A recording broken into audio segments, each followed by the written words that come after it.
ერთხელ გუშინ ჩვენ ვიფილეთ მორიგი, ასე ვთქვათ, რეპრესიების ნათელი მაგალითი, როდესაც ადამიანებს ვხედავდით, რომ აკავებდნენ ბანერის ქონის გამო და მათი რეალურად აზრის გამოხატვის გამო. ერთი არა ეწერა ბანერზე და მეორეა, რაც არ უნდა ეწეროს ბანერზე, მაგალითად, რამდენად ადეკვატურია ან კანონმდებლობის შესაბამისად შესაძლებელია პირის დაკავება, რისი შესაძლებლობაც არ არსებობს უბრალოდ, მაგრამ ეს რეალობა ჩვენ გვექცა ყოველდღიურ მოცემულობად. გუშინ, რომ დაუბრუნდეთ მოვლენებს, 10 პირი დააკავეს სწორედ ბანერის ხელში ჭერის გამო და ამ 10 პირიდან 4 არის ქალი, მათ შორის 3 არის მოძრაობა პროტესტის წევრი. 4 ქალი არის მოთავსებული გურჯაანის დროებითი მოთავსების იზოლატორში, 2 ადამიანია მოთავსებული საგარეჯოში და 4 დუშეთში. გურჯაანში წუხელივე მოხდა ჩვენი მხრიდან ადვოკატების შესვლა, ისინი თავს ნორმალურად გრძნობენ, რაიმე ძალადობა არ დაფიქსირებულა, თუმცა ერთ-ერთ პირს, რომელიც ახლა იმყოფება დუშეთის ასე ვთქვათ, იზოლატორში, მასზე განხორციელდა, როგორც მე მაქვს ინფორმაცია, მას აღინიშნება ძალადობის კვალი, რასთან დაკავშირებითაც მიმდინარეობს შესაბამისი მოქმედებები. მე ახლაც ველოდები ადვოკატი, როდის გამოვა და უფრო მეტ ინფორმაციას მომაწვდის. რაც შეეხება უშუალოდ სასამართლოს ხდომებს, ამ დროის მონაცემებით, ჯერ სასამართლოში საქმეები არ შესულა, რაც იმას ნიშნავს, რომ სასამართლოში ხდომები არ არის ჩანიშნული.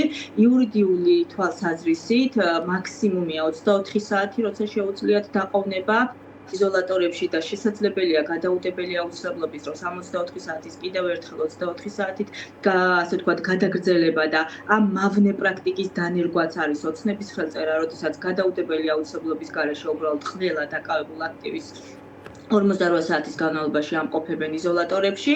მოცემულ შემთხვევაში ველოდებით ეს იქნება 48 საათი თუ მალევე მოხდება მათი გადმოყვანა სასამართლოში.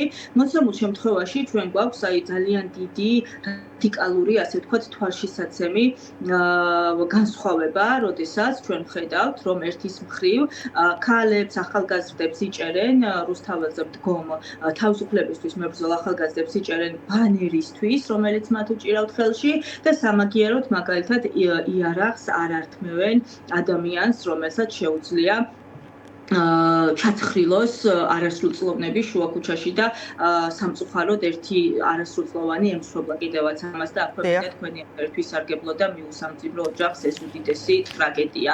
ასევე ჩვენ ვხედავთ პარალელურად, რომ იქნება რაღაც ძალადობრივი დაჯგუფება, ჩვენ ძალადობრივი დაჯგუფებები რომ არსებობდა, აქამდეც ვიცოდით და ტიტუშკების სახელით მოიხსენიებდით მათ და ოღონდ მათი გვარების, სახელების იდენტიფიცირება გვჭირდებოდა დრო ამისთვის, იმიტომ რომ ესე ღიად არ იყვნენ გამოსული, ასე ვთქვათ, სცენაზე. დღეს ჩვენ რას ვხედავთ? ოცნება, რომელიც უკვე სავარაუდოდ ვეღარ ახორციელებს ეფექტურ კონტროლს, იმიტომ რომ შესაძლოა ძალოვნები უარს ამბობდნენ უკანონო დავალების შესრულებაზე და ადამიანების ცემის ნაწილში გულისხმობთ, რომ დაჭერის ნაწილში ასრულებენ ისევ გაცემულ უკანონო დავალებებს.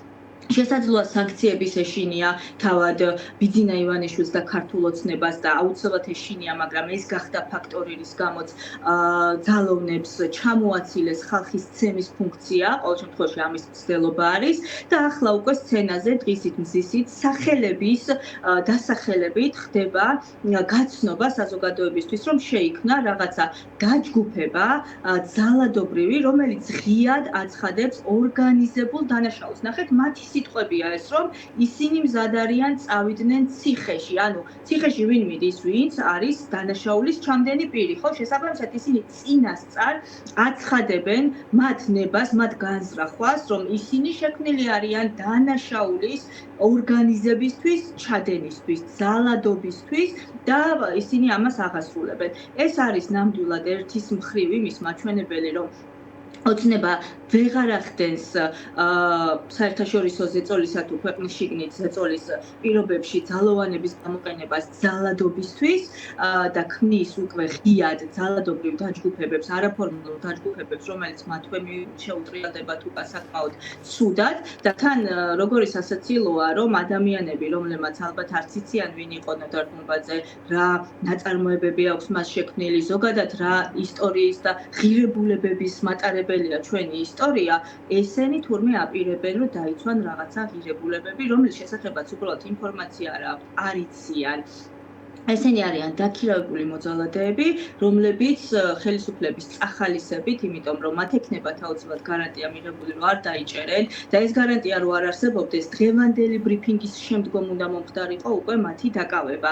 იმიტომ რომ ეს ატარებს ორგანიზებული, ჯგუფური ძალადობის გაცხადებას, ასე ვთქვათ, ნიშნებს. აი იგივე ოპოზიციონერი ლიდერების საქმე რო ავიღოთ, საბოტაჟს რო ეთავებიან თითქოს და რაღაცა ძალადობის ორგანიზებას, საბოტაჟს. მტკიცებულებები არ არსებობს და არაფერი მომხდარდა. იქ რომ მართლა რაღაცა ყოფილიყო, აი ამ ბრიფინგის მსგავსი, თუნდაც ამას გამოიყენებდნენ პირდაპირ მტკიცებულებებად, იმიტომ რომ ნამდვილად ეს ბრიფინგი არის უკვე მტკიცებულება ძალადობის ასე ვთქვათ, დაანონსების, რაც საფუძველია დანაშაულის პრევენციისთვის, რომ დაიწყოს შესაბამისი სამართლებრივი მოქმედებები.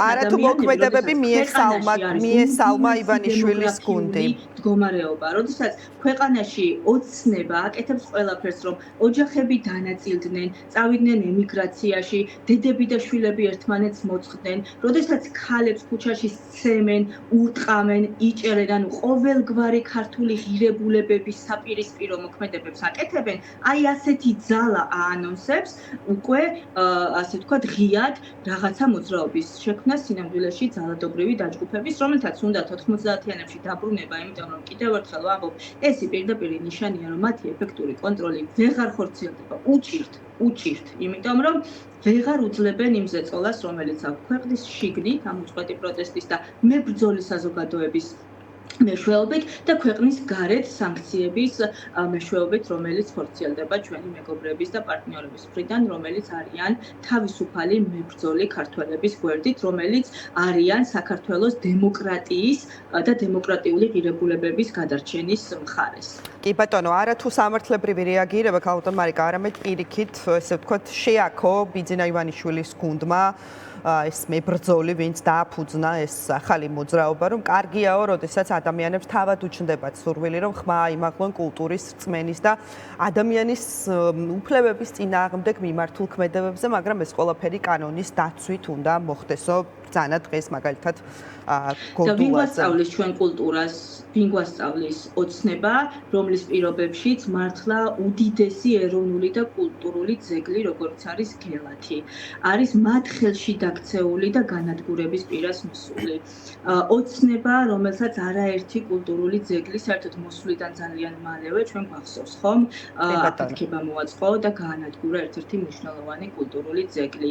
ოცნება, რომელიც სარწმუნოებას ამოფარებული ადამიანებს, ანუ ყველაფერს აკეთებს ანტიქრისტიანულს, ადამიანების ძალადობა, ზიზღი, ასე ვთქვათ, სიძულვილის ენის გაღვივება ერთმანეთის მიმართ, მტული დამოკიდებულების წახალისება, კონფრონტაციის შექმნა, ადამიანების დაჭერა სრულიად უსაფუძვლოდ. ამიტომ ვამბობ, რომ ხო კიდე რაც მთავარია, დედების დაჭერა 9 შვილის დედას რომ დაიჭერს ციხეში აქციაზე, აზრის გამო, ხატის გამო, აქციაზე ყოფნის გამო.